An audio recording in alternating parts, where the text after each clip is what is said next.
यह तीनों लड़के आपस में फुटबॉल खेल रहे होते हैं। तभी वहाँ पर एक पेंटिंग को काला करके कोई चला जाता है। अब सवाल ये उठता है कि आखिर ये पेंटिंग को काला क्यों किया, ऐसा क्या खासियत है इस पेंटिंग में। इतना सब होने के बाद वहाँ पर एक बूढ़ा आदमी आ जाता है और वह सबसे पूछने लगता है कि आखिर ये पेंटिंग किसने काली की है। बहुत ज़्यादा पूछताछ करने के बाद भी कोई भी लड़का ये नहीं बताता ये पेंटिंग किसने काली की है। वह बूढ़ा आदमी डिटेक्टिव मेहुल के पास चला जाता है और इसके बारे में सारी बात बताता है। डिटेक्टिव मेहुल कहता है सबसे बड़ा लड़का होगा, उसी ने पेंटिंग काली की होगी। उसका सवाल बिल्कुल सही था। टीना एक बहुत ईमानदार लड़की थी, लेकिन उसके पास बहुत ज़्यादा धन होने के कारण लोग उसे शातिर नज़रों से देखने लगे। और एक दिन उसके साथ कुछ ऐसा हुआ जिसे देखकर आपके भी होश उड़ जाएंगे।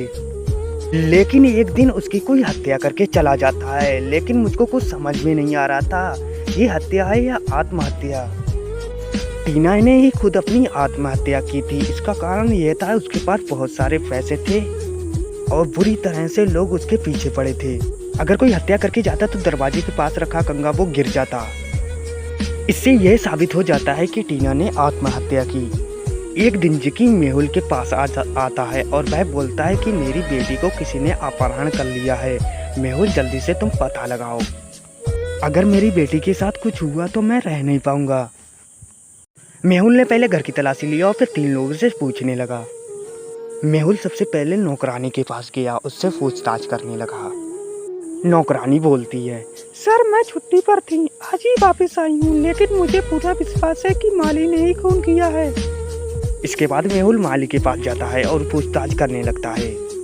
सर मैं निर्दोष हूँ, मैं घर के अंदर नहीं जाता, इसलिए मुझे पता है कुक ने ही कुछ किया होगा। तभी मेहुल कुक के पास जाता है। सर मैं कुछ नहीं कर सकती, मैं मुश्किल से अपनी बात करती हूँ। मेहुल जिमी के पास जाता है। वह कहता है अपनी एक बेटी की तस्वीर लाओ, इससे मुझे अच्छी तरह से मालूम चल जाएगा कि इससे मुझे अच्छी तरह से केस समझ में आ जाएगा। मेरे को कुछ समझ में नहीं आ रहा था, मैं बार बार यही तस्वीरें देखे जा रहा था और चारों तरफ यही लग रहा था कि यह चारों लोग जिमी, नौकरानी, माली और कुक, इनमें से कौन किडनैपर हो सकता है। अपहरण इस जिमी ने ही किया।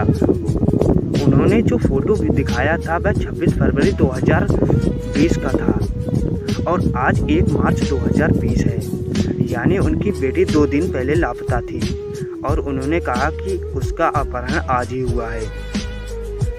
मेहुल अपनी जैकेट, टोपी और रबड़ के जूते पहनकर जंगल में घूम रहा था। तभी उसको नज़र एक पुराने महल पर पड़ी। कुछ देर सोचने के बाद वह महल के अंदर गया और चारों तरफ देखने लगा। चारों तरफ देखने के बाद उसे पता चला वह 3 दरवाजों पर आया है। एक दरवाजे पर बहुत ही ज़्यादा तापमान था, जहाँ पर जिंदा आग जल रही थी। एक दरवाजे पर कुआं था जिसे पार करना असंभव। तीसरे दरवाजे पर बिजली तड़प रही थी। ये सब देखने के बाद मेहुल सोच में पड़ जाता है आखिर इस 3 दरवाजे को पार कैसे किया जाएगा। क्या आप लोग बता सकते हैं आगे का रास्ता देखने के लिए मेहुल कौन सा दरवाजा चुनेगा। पहले दरवाजे में बहुत ही ज़्यादा तापमान है जिसमें जिंदा आग जल रही है और दूसरे दरवाजे में कुआं है जिसमें पार करना असंभव है और तीसरे दरवाजे में तो बिजली तड़क रही है, इसे कैसे पार करेगा। आखिर में मेहुल ने तीसरा रास्ता चुना क्योंकि मेहुल रबर के जूते पहने था और उसे बिजली से बचा सकते थे। वह तीसरे दरवाजे से निकलकर चला गया। मेहुल ने कुछ दिन की छुट्टी ली और उसने तय किया क्यों ना समुद्र तट पर घूमने के लिए जाया जाए। उसने सभी समुद्रों को ऑनलाइन देखना शुरू कर दिया। उसको यह वाली तस्वीर बहुत अच्छी लगी। क्या आप देखकर बता सकते हैं ये तस्वीर ऑनलाइन खींची हुई है या असलियत में है। यह तस्वीर असली है। वह वहाँ घूमने के लिए चला गया।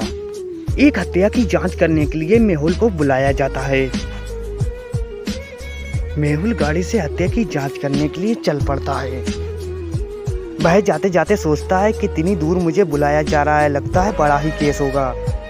मेहुल वहां पहुंच जाता है, घर के चारों ओर देखता है, उसे एक सुराग मिलता है।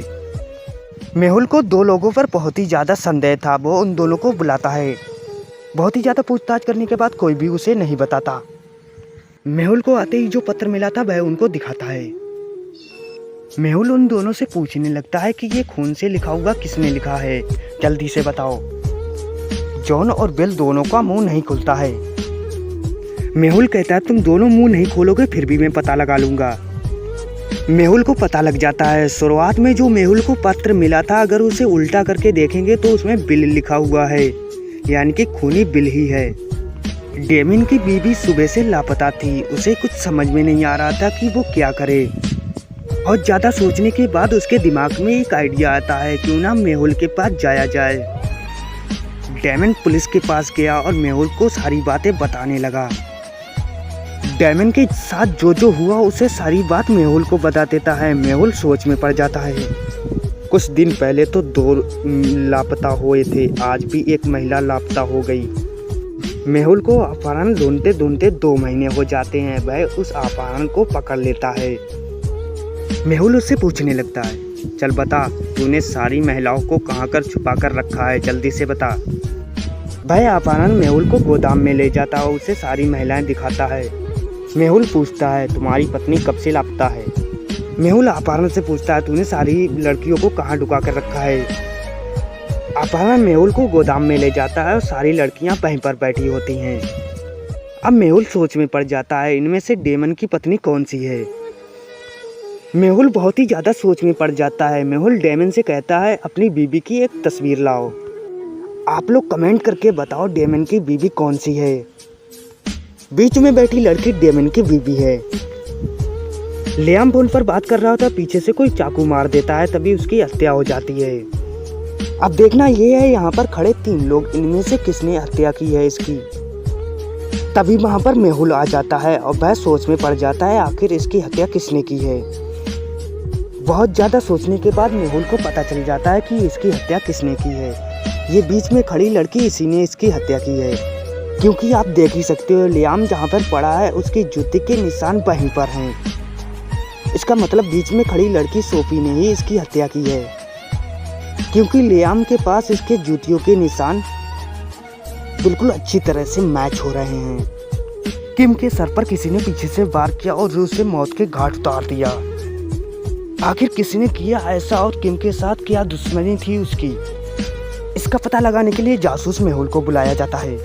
जैसे ही जासूस स्थल पर पहुंचा सभी लोग अपने आप को निर्दोष साबित कर रहे थे। मेहुल को कुछ समझ में नहीं आ रहा था। मेहुल सभी को देखता और सोच में पड़ जाता, देखता और सोच में पड़ जाता। बहुत देर तक सोचने के बाद मेहुल आखिरकार पता लगा ही लेता है आखिर पीछे से किसने वार किया था और उसकी जानलेवा हत्या कर दी। यहाँ पर 3 लोग हैं, आर्या, सोनम और आनंद। इसका जवाब आप लोग खुद कमेंट करके बताओ।